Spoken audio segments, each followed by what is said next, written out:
AT13 news. నేను Sudha. Bulletin ముందుగా headlines.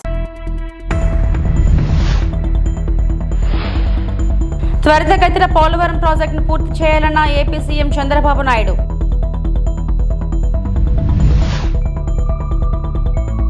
Visakhapatnam జిల్లాలో గంజాయి రవాణా కట్టడికి ప్రత్యేక టాస్క్ ఫోర్స్ ఏర్పాటు.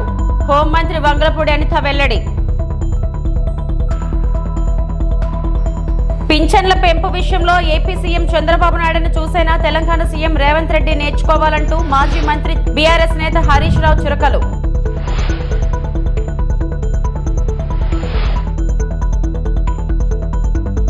పోలవరం ప్రాజెక్టును త్వరితగతిన పూర్తి చేయాల్సిన అవసరం ఉందన్నారు AP CM Chandrababu Naidu. Diaphragm wall ను గత ప్రభుత్వం కాపాడలేకపోయిందన్నారు. పోలవరాన్ని సంక్లిష్టంగా మార్చారన్నారు. గత ప్రభుత్వం అధికారంలోకి వచ్చిన వెంటనే ఏజెన్సీలను మార్చేశారన్నారు. ఏపీలో అధికారంలోకి వచ్చిన వెంటనే పోలవరంపై దృష్టి పెట్టారు సీఎం చంద్రబాబు. రివర్స్ టెండరింగ్ పేరుతో ప్రాజెక్ట్ నిర్వీర్యమైపోయిందన్నారు. తాము అధికారంలో ఉన్నప్పుడు 7 ముంపు మండలాలను కలిపాం కాబట్టే పోలవరం ప్రాజెక్టు కట్టగలిగామన్నారు. 2014లో ఏపీకి తొలిసారి ముఖ్యమంత్రిగా ప్రమాణ స్వీకారం చేసే కంటే ముందే 7 మండలాలను కలపాలని కేంద్రంపై ఒత్తిడి తెచ్చామని గుర్తు చేశారు. ఇప్పటి వరకు 31 సార్లు పోలవరాన్ని సందర్శించారన్నారు. తాను పడ్డ కష్టాన్ని గత ప్రభుత్వం బూడిదలో పోసిందని ఆరోపించారు. తమ ప్రభుత్వ హయాంలో 2019 నాటికి పోలవరం పనులను 72% వరకు పూర్తి చేశామన్నారు. గత పాలకులు పోలవరం విషయంలో క్షమించరాని తప్పు చేశారన్నారు. ఎన్నికలైన 2014లో ఇక్కడ తెలుగుదేశం పార్టీ గెలిచింది. బీజేపీ తెలుగుదేశం పొత్తున్నాం. ఢిల్లీలో ఎన్డీఏ వచ్చింది. నేను మొట్టమొదటిసారిగా రిక్వెస్ట్ చేసింది, ఎందుకంటే నేను విజువలైజ్ చేశాను కాబట్టి, 7 మండలాలు తెలంగాణలో ఉన్నాయి, కరువుకి ముంపు గురయ్యే మండలాలు. ఆ 7 మండలాలు గాని మనకి ఇవ్వకపోతే 2 రాష్ట్రాలు జూన్ 2వ తారీఖు నోటిఫై అవుతాయి. నోటిఫై అయిన తర్వాత మళ్ళీ అసెంబ్లీకి ఆ రాష్ట్రాలు ఒప్పుకుంటే తప్ప ఇది సాధ్యం కాదు. అందుకనే పట్టుబట్టి మీరు 7 మండలాలు ఇవ్వకపోతే నేను ప్రమాణ స్వీకారం కూడా చేయను, ఇంకా పోలవరం ప్రాజెక్ట్ కాదు అనే ఉద్దేశంతో నేను పట్టుబట్టి ఫస్ట్ కేబినెట్ చరిత్రలో ఎన్డీఏ 2 అసెంబ్లీలో మామూలుగా మెంబర్లంతా కూడా ఓట్ తీసుకున్న తర్వాత రెగ్యులర్ బిజినెస్ స్టార్ట్ అవుతుంది. మినిస్టర్స్ ని స్వేరింగ్ ఇన్ చేసి ఎంపీలు ఓట్ తీసుకొని రెగ్యులర్ బిజినెస్ స్టార్ట్ అవుతుంది. అలాంటిది ఆర్డినెన్స్ ద్వారా ప్రెసిడెంట్ ఆఫ్ ఇండియాని కన్విన్స్ చేసి కొత్త ప్రభుత్వం ఆర్డినెన్స్ ఇవ్వాల్సిన అవసరం ఉండదు. ప్రెసిడెంట్ కూడా ఒప్పుకోడు. ఈ యొక్క అత్యవసర పరిస్థితిని ఆయనకు నచ్చజెప్పి ఒక కేబినెట్ మినిస్టర్స్ వెళ్ళి నచ్చజెప్పి తర్వాత కేబినెట్ పెట్టి ఈ యొక్క తీర్మానాన్ని పాస్ చేసి ఆర్డినెన్స్ తీసుకొచ్చి అది యాక్సెప్ట్ చేసిన తర్వాత పార్లమెంట్ సమన్ చేశారు. దానివల్ల 7 మండలాలు మనకు వచ్చాయి. ఆ 7 మండలాలు వచ్చాయి కాబట్టి మనం ప్రాజెక్టు కట్టగలిగాం. అప్పటికే ఈ ప్రాజెక్ట్ చాలా, ఒక మాటలో చెప్పాలంటే అనేక సంక్షోభాలు ఎదుర్కొంది. 2500లో ఈ ప్రాజెక్ట్ రాజశేఖర రెడ్డి గారు ప్రారంభించడం, అప్పుడే అవకతవకలు చేయడం, కాంట్రాక్టుల్ని క్యాన్సిల్ చేయడం, అక్కడి నుంచి ప్రాజెక్టు.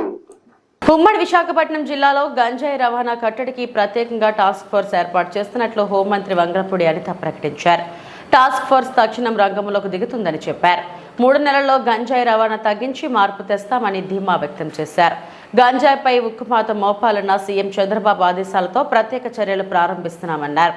గంజాయి రవాణా నిరోధానికి చెక్ పోస్టుల సంఖ్యను పెంచుతామని, కంట్రోల్ రూమ్ ఏర్పాటు చేస్తామని చెప్పారు. విశాఖలో రోడ్లపై గుంపులుగా గంజాయి తాగేవారిని అదుపులోకి తీసుకుంటామని, డీఅడిక్షన్ కేంద్రాలు ఏర్పాటు చేస్తామని తెలిపారు. గంజాయిపై సమాచారం ఇచ్చిన వారికి నగదు ప్రోత్సాహం అందిస్తామని, ప్రత్యేక టోల్ ఫ్రీ నెంబర్ను ప్రకటిస్తామని మంత్రి చెప్పారు. సోమవారం విశాఖలో నగర పోలీసు అధికారులతో సమీక్ష అనంతరం ఆమె విలేకరులతో మాట్లాడారు. విశాఖ మినహా రాష్ట్రంలో గంజాయి కేసుల్లో చిక్కిన వారు 385 మంది ఉంటే ఒక్క ఉమ్మడి విశాఖ జిల్లా పరిధిలోనే 1252 మంది జైల్లో ఉండటం ఆశ్చర్యాన్ని కలిగించిందన్నారు. ఆ ఖైదీలను కలవాలని, వారిని కుటుంబ సభ్యులతో వీడియో కాల్స్ మాట్లాడించాలని, గిరిజన ప్రాంతాలకు వెళ్లి గంజాయి నియంత్రణపై చైతన్యం కలిగించాలనే ఆలోచన ఉందని తెలియజేశారు. ఈరోజు పర్టికులర్గా ముఖ్యంగా విశాఖపట్నం లాంటి ఒక బ్యూటిఫుల్ సిటీలో ఈ గంజాయి అన్న దాని మీద ఉక్కుపాదం మోపాలి అన్న కాన్సెప్ట్ మీద ఈరోజు మేము చర్యలు తీసుకోవడానికి సిద్ధపడ్డాం. ఎందుకు ఇది ఇమీడియట్గా మీరు ఎందుకు టేకప్ చేశారు మేడం గారు అని మీరు అనుకోవచ్చు. ఎందుకంటే నిన్న నేను కొంతమంది మా ఎమ్మెల్యేస్ అందరి ఇంట్లోకి వెళ్తూ ఉంటే జనరల్ పబ్లిక్ నా దగ్గరికి వచ్చి మాట్లాడారు.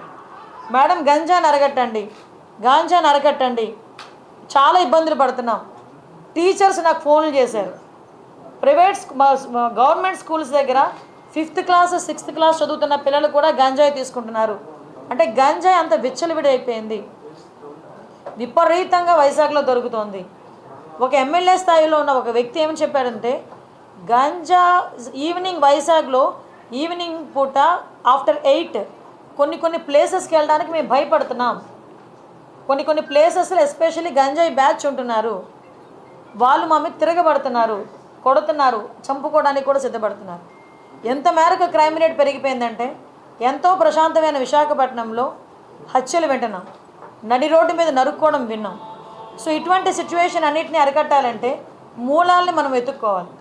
మూలాలైన ఈ గంజాయిని అదేవిధంగా డ్రగ్స్ని కంట్రోల్ చేసే పరిస్థితి మనకి రావాలి. ఈరోజే గంజాయి గురించి డ్రగ్స్ గురించి మాట్లాడుతున్నప్పుడు అనేకమైన ఇష్యూస్ నాకు బయటపడినాయి. అంటే నేను అంటానంటే ఎక్కడ ఈ గ్యాప్ నడుస్తుంది, మనకి సోర్సెస్ కట్ అయిపోయాయని అఫీషియల్స్ చెప్తున్నారు.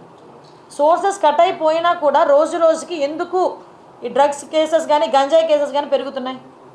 మీకు తెలుసా, ఈరోజు వాళ్ళు ఇచ్చిన రిపోర్ట్ ప్రకారం చూస్తే 1252 మంది ఈ రోజుకి జైల్లో ఉన్నారు. డ్రగ్స్ మన గంజాయి కేసులో పట్టుబడిన వాళ్ళు ఆంధ్రప్రదేశ్లోనే మొట్టమొదటిగా, మిగతా జిల్లాలన్నీ కలిపి 385.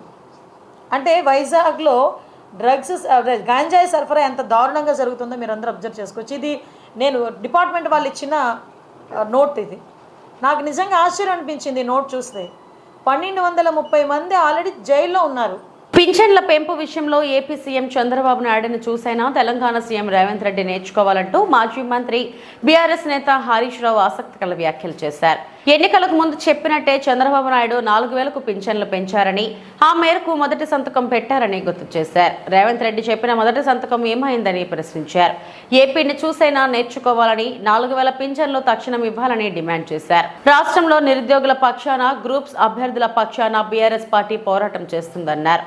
వచ్చే 6 నెలల్లో చెప్పిన మాట ప్రకారం కాంగ్రెస్ సర్కార్ 2 లక్షల ప్రభుత్వ ఉద్యోగాల భర్తీ పూర్తి చేయాలని డిమాండ్ చేశారు. అక్కడ ఇచ్చిన మాట ప్రకారంగా పెన్షన్ 4000 రూపాయలకు పెంచారు. 4000 రూపాయలకు మొదటి సంతకం చేశారు. మొదటి సంతకం చేస్తేనన్నారు, మాట ప్రకారంగా చేశారు. మరి మీ మొదటి సంతకం ఏమైంది? డిసెంబర్ 9 నాడే సంతకం పెడతాం, 4000 పెన్షన్ ఇస్తామన్నారు కదా, కనీసం ఆంధ్రప్రదేశ్ను చూసైనా నేర్చుకోండి, కళ్ళు తెరవండి అని చెప్పి నేను డిమాండ్ చేస్తూ ఉన్నా. ఆంధ్రప్రదేశ్లో సాధ్యం అవుతుంది ఎట్లా, తెలంగాణలో కాదెట్లా అని చెప్పి నేను అడుగుతా ఉన్నా. ఇవాళ మీరు అక్కడ ఆంధ్రప్రదేశ్లో మనం చూసాం, పత్రికలో చదివాం మేము, 3 నెలలు రెట్రాస్పెక్టివ్ ఎఫెక్ట్, ఏప్రిల్, మే, జూన్ నెలలకు సంబంధించిన 1000 రూపాయలు కలిపి, జూన్ నెలలో ఇచ్చే 4000 కలిపి 7000 రూపాయల పెన్షన్ అవ్వాతాతలకు ఒకేసారి ఇస్తున్నాం. అంటే పాత 3 నెలలు కూడా ఇస్తాం అని పాత 3 నెలలు కలిపి ఇవాళ 7000 రూపాయల పెన్షన్ను అక్కడ అవ్వాతాతలకు అందిస్తూ ఉన్నారు. మరి మీరు ఎప్పటి నుంచి ఇస్తారు? మీరు 6 నెలలైనా ఎందుకు ఇవ్వట్లేదు? ఇవాళ అందువల్ల ఇవాళ ఆంధ్రప్రదేశ్లో ఇచ్చిన విధంగా మీ ప్రభుత్వం డిసెంబర్లో వచ్చింది. డిసెంబర్ నుంచి ఇప్పటికి 6 నెలలు గడిచిపోయింది. అంటే 6 నెలల 12,000 రూపాయలు ప్రతి అవ్వాతాతకు, రాష్ట్రంలో వృద్ధులైన పేదలకు, ఆసరా పెన్షన్దారులకు ఒక్కొక్కరికి 12,000 రూపాయలు ఈ కాంగ్రెస్ ప్రభుత్వం బాకీ పడ్డది. ఆ 12,000 ప్లస్ ఈ జూన్లో ఇచ్చే 4,000 కలిపి 16,000 రూపాయల పెన్షన్ డబ్బులు ఈ ఆసరా పెన్షన్దారులకు ఇవ్వాలని చెప్పి బీఆర్ఎస్ పార్టీ పక్షాన్ని డిమాండ్ చేస్తున్నాం. పక్కన ఆంధ్రప్రదేశ్ ఇచ్చినప్పుడు మీరు ఎందుకు ఇవ్వరు? ధనిక రాష్ట్రం అన్నారు కదా, మరి ఎందుకు మీరు 16,000 ఇవ్వరు? ఆంధ్రప్రదేశ్ ఇలా పాత బకాయిలతో కలిపి ఇవ్వగలిగినప్పుడు మీరెందుకు వెనకడుగు వేస్తున్నారు? ఎందుకు ఈ పేదల పట్ల మీరు నిర్లక్ష్యము, మరి ఈ పక్షపాతాన్ని చూపిస్తున్నారని చెప్పి నేను అడుగుతా ఉన్నా. పక్క రాష్ట్రంలో హామీ సాధ్యమైనప్పుడు తెలంగాణ రాష్ట్రంలో ఎందుకు సాధ్యం కాదు? మీరు మరి వాళ్ళని చూసైనా కళ్ళు తెరవండి, వాళ్ళని చూసైనా నేర్చుకోండి. మీరు తక్షణమే ఆ 6 నెలల పెన్షన్ బకాయిలు మరియు ఈ నెల నుంచి 4,000 రూపాయలు కలిపి అవ్వాతాతలకు ఇవ్వాలని చెప్పి మేము డిమాండ్ చేస్తూ ఉన్నాం. ఏప్రిల్ మేలే కూడా మీరు ఇంకా ఇవ్వలేదు. ఆ 2 నెలలు కూడా తక్షణమే 4,000తో కలిపి తక్షణమే ఏప్రిల్ మే నెల పెన్షన్లు పెంచిన పెన్షన్లు కలిపి ఇవ్వాలని చెప్పి కూడా మేము ఈ రాష్ట్ర ప్రభుత్వాన్ని డిమాండ్ చేస్తూ ఉన్నాం. నర్సీపట్నం మున్సిపాలిటీ రోడ్డు విస్తరణలో నిర్మించిన R&B రహదారిని మున్సిపల్ నిధులతో ఎలా నిర్మిస్తారని ఎమ్మెల్యే చింతకాల అయ్యన్న పాత్రుడు మంగళవారం అధికారులను నిలదీశారు. మెయిన్ రోడ్డు విస్తరణ పనుల్లో నాణ్యత లేదని దీనిపై ఆయన చేసిన ఫిర్యాదు లేఖను అధికారులకు చూపించారు. దీనిపై అధికారులు వివరణ ఇవ్వాలని, లేని పక్షంలో తగు చర్యలు ఉంటాయని హెచ్చరించారు. వాస్తవాలు ప్రజలకు తెలియజేయాలన్నారు.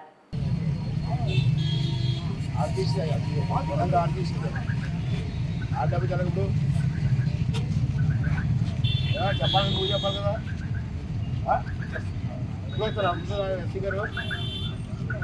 తమాషా తింటున్నా దిగేది ఇక్కడి నుంచి తమాషా చేయదు. నన్ను మూసి పెడుతున్నా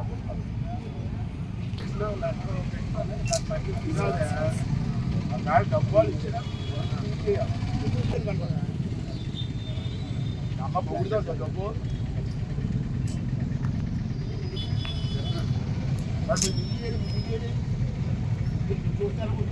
ఇచ్చేది.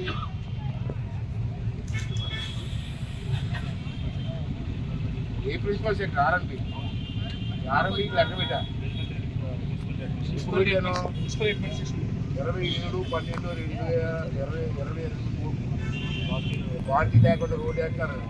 మీరు పట్టించుకోండి. ఆ లెక్క కాపీ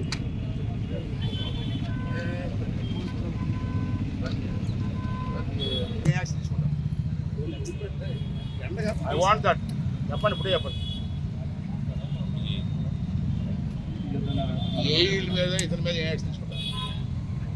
ఇది ఎవరికి వీళ్ళకి ఉన్న పెత్తనం ఏంటి? వీళ్ళకున్న అధికారం ఏంటి? నాకు మీడియాకి చెప్పండి. 8 నెలలుగా కాంగ్రెస్ సర్కార్లో తెలంగాణ ప్రజలకు ఎలాంటి మేలు జరగలేదనే విషయం మనందరికీ తెలిసిందే. వచ్చే అసెంబ్లీ సమావేశాల్లో ప్రజల సమస్యలను ప్రస్తావించి ప్రభుత్వం నుంచి తగు న్యాయం జరిగేలా కృషి చేస్తామన్నారు డాక్టర్ పాల్వాయి హరీష్ బాబు, ఎమ్మెల్యే సిర్పూర్. గుండె మీద చేసుకుని ఆలోచన చేస్తే మీకు అర్థమవుతుంది. పంచాయతీలకు 8 నెలల్లో ₹1 రాలేదండి. 8 నెలల్లో. నవంబరు ఎలక్షన్ అయిపోయింది. డిసెంబర్, జనవరి, ఫిబ్రవరి, మార్చ్, ఏప్రిల్, మే, జూన్ ఇవాళ 16. మరి ఇవాళ ఇటువంటి పరిస్థితుల్లో దారుణమైన పరిస్థితి అంటే మా జడ్పీటీసీ గారు చెప్తా ఉండే,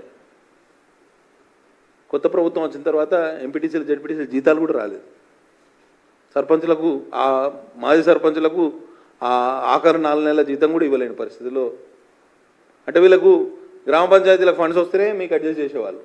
గ్రామ పంచాయతీలకు సెంట్రల్ గవర్నమెంట్ ఫండ్స్ రావడానికి ఏమి ఇబ్బంది అంటే అక్కడ ఫుల్ ఫ్లెడ్జ్ గ్రామ పంచాయతీలే లేవు, ఎన్నికలు జరగలే, ఆ కంటిన్యూటీ లేదు. వీళ్ళకి ఏదో టెక్నికల్ ఇష్యూస్ ఉండి డబ్బులు రాకపోతే రాష్ట్ర ప్రభుత్వం ఆదుకునే పరిస్థితులు లేదు. పంచాయతీరాజు ఇంజనీరింగ్ డిపార్ట్మెంట్కి ₹1 రాలేదండి. 8 నెలల్లో ₹1 రాలేదు. ముఖ్యమంత్రి గారు దీనికి సమాధానం చెప్పాలి. R&B రోడ్స్ అండ్ బిల్డింగ్స్లో ఒక్క కాంట్రాక్టర్ కూడా ₹1 చెల్లించే పరిస్థితి లేదు. ఏదో టాప్ లెవెల్లో మేనేజ్ చేసుకున్న 1-2 కాంట్రాక్టర్లు వాళ్ళకి ఇష్టమైన వాళ్ళను ఏదైతే వాళ్ళకి కమిషన్లు వస్తాయో లేకపోతే పర్సంటేజ్ వస్తుందో వాళ్ళకి మాత్రమే చెల్లింపులు తప్పించి బై అండ్ లార్జ్ R&B డిపార్ట్మెంట్లో ఒక చెల్లింపు కూడా ఒక పేమెంట్ కూడా జరగలేదు. గ్రామ పంచాయతీలో పైసలు లేవు, R&Bలో పైసలు లేవు. ఎక్కడ మున్సిపాలిటీల్లో 8 నెలలుగా ₹1 రాలేదండి. ఒక్క మున్సిపాలిటీకి ₹1 రాలేదండి. గతంలో అల్లూరు సీతారామరాజు జిల్లా పాడేరు మోదకొండమ్మ ఉత్సవాల్లో 6 ఏళ్ల పసిపాపపై అత్యాచారం ఘటనకు సంబంధించిన నిందితుడిని పోలీసులు సోమవారం పట్టుకొని అరెస్టు చేశారు. ఈ సందర్భంగా ఏఎస్పీ ధీరజ్ మీడియా సమావేశం ఏర్పాటు చేసి నిందితుడిని మీడియా ముందు ప్రదర్శించి వివరాలు వెల్లడించారు. సీసీ ఫుటేజ్ ఆధారంగా బాధిత చిన్నారి తెలిపిన సమాచారంతో నిందితుడిని పట్టుకున్నట్లు వెల్లడించారు. అతనిపై పోక్సో కేసు నమోదైందని, కఠిన శిక్ష పడుతుందని ఏఎస్పీ తెలిపారు. చిన్నారులపై మహిళలపై ఇటువంటి అఘాయిత్యాలకు పాల్పడితే కఠిన శిక్ష తప్పదని హెచ్చరించారు. జిల్లా వాసులకు పసిపిల్లలు, బాలికలు, మహిళలపై దురుసుగా ప్రవర్తించే సంఘటనలకు పాల్పడితే కఠిన శిక్షలు ఉంటాయని, జిల్లా వ్యాప్తంగా నిఘా నేత్రాలు ఉన్నాయని, వాటి నుండి తప్పించుకోలేరని, నేరాలకు దూరంగా ఉండి అప్రమత్తంగా ఉండాలని సూచించారు.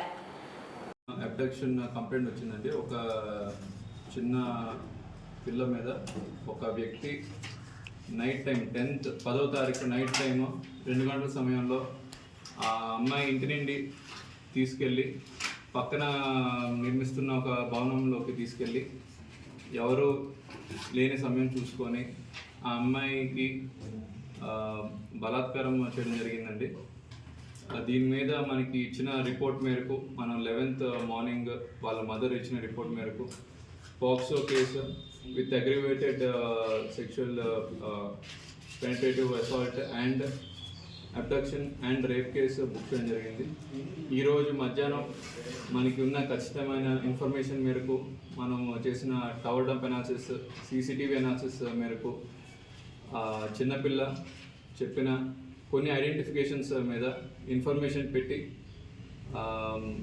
ఎవరైతే అక్యూజ్డ్ ఉన్నారో అక్యూజ్ని ఈరోజు పట్టుకోవడం జరిగింది అండ్ రిమాండ్ చేయడం కూడా జరిగింది. ఈ మీడియా కాన్ఫరెన్స్లో నేను పాడేరు ప్రజలకి మరియు మన డిస్ట్రిక్ట్లో ఉన్న ప్రజలందరికీ విన్నపిస్తుంది ఏంటంటే, చిన్నపిల్లల మీద ఇలా ఒక అత్యాచారం చేయడం అనేది చాలా పెద్ద నేరం. దానికి మన ఏఎస్ఆర్ డిస్ట్రిక్ట్ పోలీసు తప్పకుండా అన్ని ప్రాపర్ ఇన్వెస్టిగేషన్ కంప్లీట్ చేసి ముద్దాయికి కఠినమైన శిక్ష వచ్చేలాగా 100% మేము ప్రయత్నిస్తాం. అండ్ ఎస్పీ సార్ కూడా ఇలాంటి విషయాలని టాలరేట్ చేయరు. మా పోలీస్ శాఖ అంతా కూడా చెప్తున్నాం, ఇలాంటి ఎటువంటి చిన్నపిల్లల మీద కానీ ఆడవారి మీద కానీ ఎటువంటి ఇలాంటి అఫెన్సెస్ జరిగినట్టయితే తప్పకుండా స్ట్రాంగ్ యాక్షన్ తీసుకోవడం జరుగుతుంది.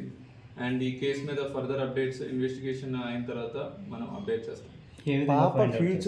ఈ రూల్స్ ప్రకారం విక్టిమ్ కంపెన్సేషన్ అప్లై చేయడం జరుగుతుందండి. అది త్రూ కోర్ట్ మన కలెక్టరేట్కి వెళ్ళి అడ్మినిస్ట్రేషన్ సైడ్ నుండి విక్టిమ్ కంపెన్సేషన్ అందుతుందండి. అండ్ పాపకి ఏ రకంగానూ స్కూల్లో ఇబ్బంది కలగకుండా టీచర్స్తో కూడా మాట్లాడడం జరుగుతుంది. ఆమె ఐడెంటిటీని బయటికి రాకుండా మేము ఎలా విధాలు ప్రయత్నిస్తాం. అండ్ మా సైడ్ రిక్వెస్ట్ కూడా మీడియా సైడ్ నుండి ఆ పాప ఐడెంటిటీ కానీ పేరు డీటెయిల్స్ ఎవరికి షేర్ చేయొద్దని కోరుతున్నామండి. నిందితుడిని ఏ విధంగా ట్రేస్ అవుట్ చేశారు సార్? అదే ఏ ప్రాంతానికి చెందిన? ఆ నిందితుడు ఈ 12th మైల్ జంక్షన్ దగ్గర మనకి ఇన్ఫర్మేషన్ వచ్చిందండి. ఈ పలానా వ్యక్తి అక్కడ తిరుగుతున్నాడని. ఆల్రెడీ మేము లాస్ట్ ఫ్యూ డేస్గా ఆల్రెడీ 11th జరిగింది, 5 days అయిపోయింది.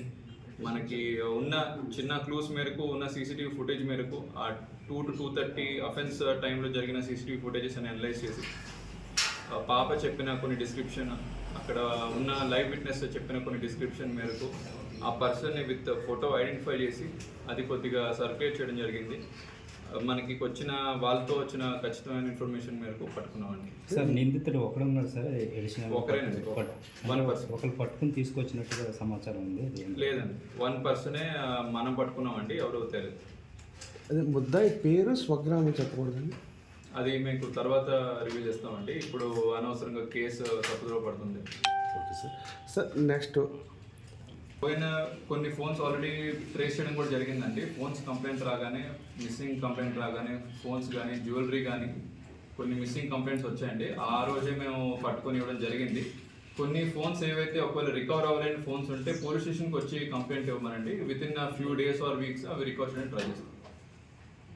అన్నం పరబ్రహ్మ స్వరూపం, అన్ని దానాల కన్నా అన్నదానం మిన్న నినాదాన్ని నిజం చేస్తూ పేదవాని కడుపు నిండా అన్నం పెట్టే కార్యక్రమమే ఈ అన్నా క్యాంటీన్ ఏర్పాటు అని చిత్తూరు ఎమ్మెల్యే గురజాల జగన్మోహన్ అన్నారు. రాష్ట్ర ముఖ్యమంత్రి నారా చంద్రబాబు నాయుడు 5 సంతకాల్లో ఒక సంతకం అన్నా క్యాంటీన్ ఏర్పాటు. ఈ సంతకాన్ని నిజం చేస్తూ చిత్తూరులో సోమవారం అన్నా క్యాంటీన్ని లాంఛనంగా ప్రారంభించారు. ఈ సందర్భంగా కూరగాయల జగన్మోహన్ మాట్లాడుతూ 100 రోజుల్లో జిల్లా కేంద్రమైన చిత్తూరు నియోజకవర్గంలో అవసరమైన చోట్ల అన్ని ప్రాంతాల్లో అన్న క్యాంటీన్ ఏర్పాటు చేసి పేదవాళ్లకు అన్నం పెట్టే కార్యక్రమాన్ని విస్తరించడం జరుగుతుందని తెలిపారు. కార్యక్రమంలో జిల్లా collector Sagili Sanmohan, joint collector పులి శ్రీనివాసులు, నగర మేయర్ డాక్టర్ అరుణ, మాజీ ఎమ్మెల్సీ దొరబాబు, తెలుగుదేశం పార్టీ నాయకులు, కార్యకర్తలు తదితరులు పాల్గొన్నారు.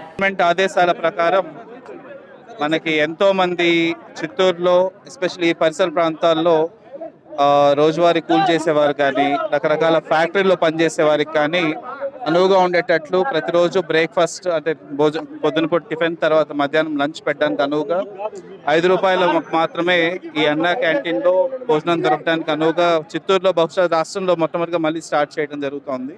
దీనికి హెల్ప్ చేసిన ఎమ్మెల్యే గారికి అండ్ ఆయన ముందుండి దీన్ని ఆపరేషన్ చేయడానికి అండ్ ఇంకా మనకి గవర్నమెంట్ నుంచి ఇంకా బడ్జెట్స్ ఇవన్నీ దాని గురించి లేట్ చేయకుండా ఆయన సొంత ఖర్చుతో ఇవాళ స్టార్ట్ చేద్దాం సార్ ఫస్ట్, తర్వాత మెల్లగా గవర్నమెంట్ నుంచి వచ్చే సపోర్ట్తో తర్వాత మళ్ళీ కంటిన్యూస్గా రన్ చేయొచ్చు అన్న ఉద్దేశంతో ఈరోజు స్టార్ట్ చేయడం జరిగింది. దీనికి అందరి సహకారాన్ని కోరుకుంటున్నాం. అండ్ ఇక్కడ చుట్టుపక్కల వాళ్ళందరూ కూడా నేను ఇందాక చూసాను క్వాలిటీ కూడా మన ఇంట్లో ఏం చేసుకుంటాం అలానే ఉందండి. ఈరోజు ఇంట్లో ఎలా చేసుకుంటాం అలా అంత నీట్గా చేయడం జరిగింది. సో అందరూ దీన్ని ఉపయోగించుకుంటామని కోరుకుంటూ అండ్ మన చిత్తూరు ఎమ్మెల్యే గారు గుజ్జాల జగన్మోహన్ గారికి I wish you hearty congratulations. Thank you sir. చాలా మంచి కార్యక్రమము. అంటే మనకి గతంలో అన్న క్యాంటీన్స్ ఎంత ప్రాచుర్యం పొందినాయో అందరికీ తెలుసు. సరే వివిధ రీజనాల వల్ల కొన్ని క్లోజ్ అయ్యాయి. ఇప్పుడు ప్రభుత్వం ఒక నిర్ణయం తీసుకుంది అన్న క్యాంటీన్స్ అన్ని ఓపెన్ చేయాలని. మన జిల్లాలో ప్రత్యేకంగా మున్సిపాలిటీస్లో ఇప్పటి వరకు ఒక 4 అన్న క్యాంటీన్స్ నిర్ణయం చేయడం జరిగింది.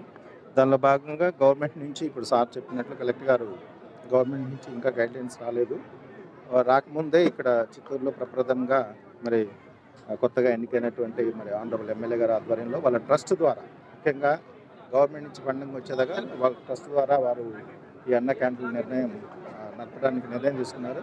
ఫస్ట్ ఆఫ్ ఆల్ వారికి కంగ్రాచులేషన్ చెప్తూ తర్వాత ఈ అన్న క్యాంటీన్ ద్వారా ఎంతోమంది పేద ప్రజలు ముఖ్యంగా నగరాల్లో పట్టణాల్లో పేద ప్రజలు దీని ద్వారా ఆకలి నింపుకోవడం జరుగుతుంది, కడుపు నింపుకోవడం జరుగుతుంది. కాబట్టి ఈ కార్యక్రమాన్ని అందరూ కూడా అంటే అర్హులైన ప్రతి ఒక్కరూ సద్వినియోగం చేసుకొని ఉపయోగించుకోవాలని చెప్పి ఉండండి సార్. ముందుగా ఏదైతే ఆంధ్ర రాష్ట్ర ముఖ్యమంత్రి 5 సంతకాలు పెట్టారో దాంట్లో భాగంగా అన్న క్యాంటీన్ ఈరోజు మొట్టమొదటి క్యాంటీన్ పునఃప్రారంభోత్సవం చిత్తూరు నియోజకవర్గంలో జరగడం చాలా ఆనందకరంగా ఉంది. ఏదైతే పేదవాడికి భోజనం పెట్టాలనే మంచి సంకల్పంతో ఇది అన్నా క్యాంటీన్ ఏర్పాటు చేశారు. దాన్ని చిత్తూరులో పైగా చిత్తూరు నియోజకవర్గంలో దీన్ని పునఃప్రారంభించడం నాకెంతో ఆనందంగా ఉంది.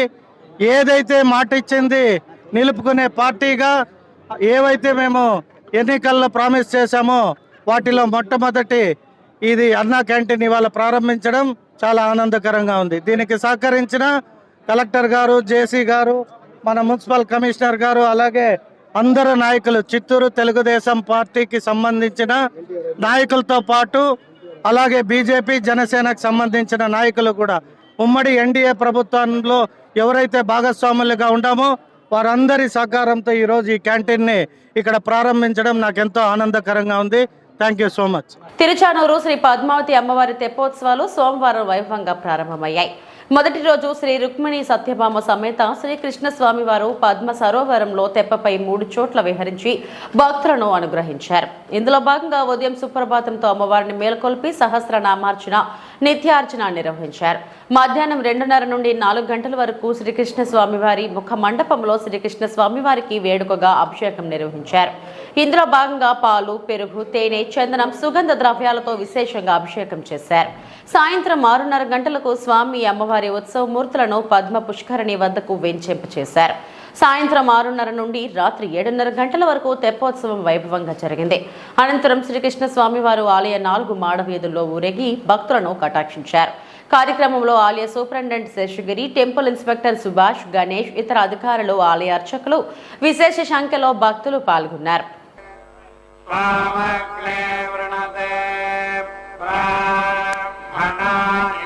శివో అగ్నే సంవరణే భవానః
జగతోస్య వెంకటపతేః విష్ణోః పరాం ప్రేయసీం తద్వక్షస్థల నిత్యవాసరసికాం తక్షాంతి సంవర్ధినీం పద్మాలంకృత పాణి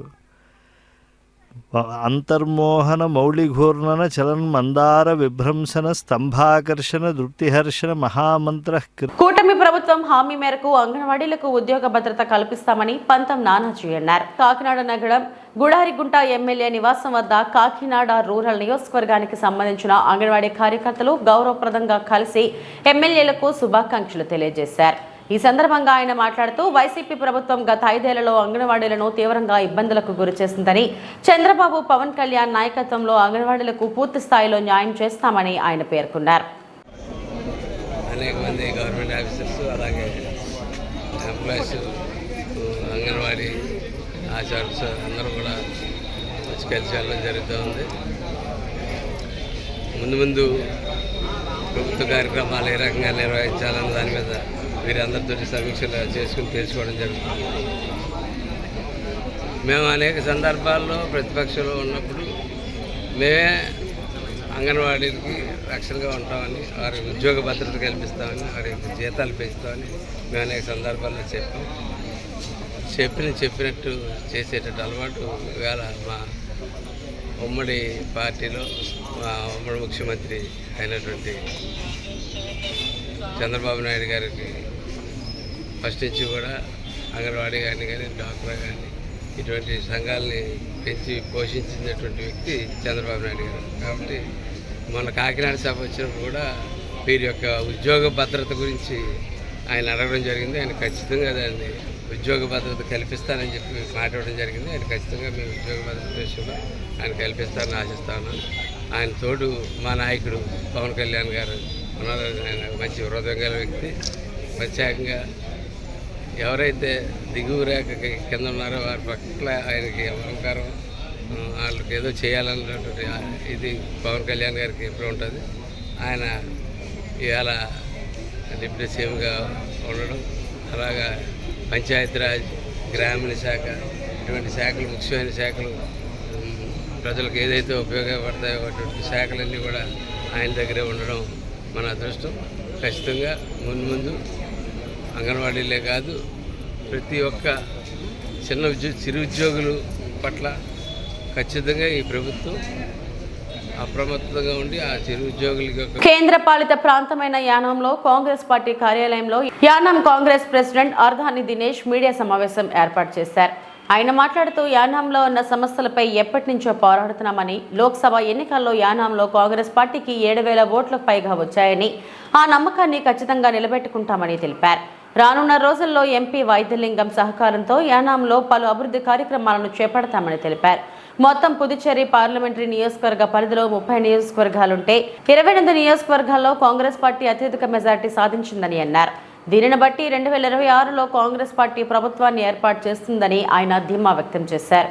కార్యక్రమంలో లంకే జాన్, శ్రీమంతుల శ్రీధర్, పైడికొండల రాజబాబు పాల్గొన్నారు. ఈరోజు చూసినట్లయితే బీజేపీ ఎన్ఆర్ కూటమిలో ప్రభుత్వంలో ఉన్నప్పటికీ కూడా ప్రజలు కాంగ్రెస్ పార్టీకి మద్దతు ఇచ్చి చాలా అత్యధికమైన మెజార్టీ ఇవ్వడం జరిగింది. అలాగే చూసినట్లయితే యానంలో ఏ విధమైనటువంటి డబ్బు పంచిపెట్టకుండా సరే 25 సంవత్సరాల నుంచి పరిపాలన ఉన్నటువంటి మల్లాడి కృష్ణారావు గారిని కాదని, ఇప్పుడు పరిపాలిస్తున్నటువంటి అశోక్ గారిని కాదని ఈరోజు యానంలో పార్టీని ఏ ఒక్క రూపాయి కూడా మేము ఖర్చు పెట్టకుండా జెన్యూన్గా ప్రతి ప్రజల దగ్గరికి వెళ్ళి ఓటు కోసం అడిగినప్పుడు ఈరోజు మాకు చాలా మంచి ఓటింగ్ అనేది ఇవ్వడం జరిగింది. ఈరోజు విజయం సాధించడానికి యానం ప్రజలు కూడా ముఖ్య కారణం. ఈరోజు మీరు చూసినట్లయితే యానంలో అనేక సమస్యలు ఉన్నాయి. ముఖ్యంగా చూసినట్లయితే ఆరోగ్య సమస్య చాలా ఎక్కువగా ఉంది. ఆరోగ్యశ్రీ స్కీమ్ అనేది యానంలో లేదు. ఏదైనా ప్రాబ్లం వచ్చినా, యాక్సిడెంట్లు అయినా ఏవైనా సరే ప్రభుత్వ హాస్పిటల్కి, ప్రైవేట్ హాస్పిటల్కి వెళ్తున్నప్పుడు ఏ విధమైనటువంటి స్కీమ్స్ లేక చాలామంది ఇబ్బందులు పడుతున్నారు. అలాగే యానంలో చూసినట్లయితే ఎల్లో రేషన్ కార్డుల్లోంచి రెడ్ రేషన్ కార్డులకు వెళ్తే లేదో కొంచెం ఉపాధి వస్తుందని చెప్పేసి వాళ్ళు చూస్తున్నారు, అదే జరగట్లేదు. రేషన్ కూడా ఇవ్వలేని పక్షం జరుగుతుంది. అలాగే ఇంటి పట్టాలు అనేది కొన్ని సంవత్సరాల కింద ఇచ్చారు, ఈ రోజు అనేది ఇల్లు పట్టాలు కూడా లేవు. అలా చూసినట్లయితే చాలామంది నిరుద్యోగులు యానంలో చాలామంది ఉన్నారు. ఉన్న పరిశ్రమలన్నీ పోయినాయి. చాలామంది ప్రతి ఒక్కరు కూడా చెడు అలవాట్లకు బానిసై పాడైపోవడం కూడా జరుగుతుంది. ఈ ప్రభుత్వం ఏం చేస్తుంది అనేది కూడా అర్థం కావట్లేదు. ఈరోజు చూసినట్లయితే జిప్మేర్ హాస్పిటల్ ఓపెన్ చేయడం జరిగింది. దాంట్లో మినిమం బ్లడ్ టెస్ట్ కూడా చేయట్లేదు. కొన్ని 100 కోట్లు పెట్టి కట్టిన జిప్మేర్ హాస్పిటల్లో బ్లడ్ టెస్ట్కి చేయకుండా ఎదురుగుండా చిన్న క్లినిక్లోకి వెళ్ళి ఏ కమిషన్ తీసుకుని వాళ్ళ దగ్గరికి పంపిస్తున్నారు అనేది ప్రతి ఒక్కరు కూడా ప్రభుత్వం అనేది ఏం చేస్తుంది, ఇలా జరుగుతుంటున్నప్పుడు కూడా ప్రతి ఒక్కరు ఆలోచించాలి.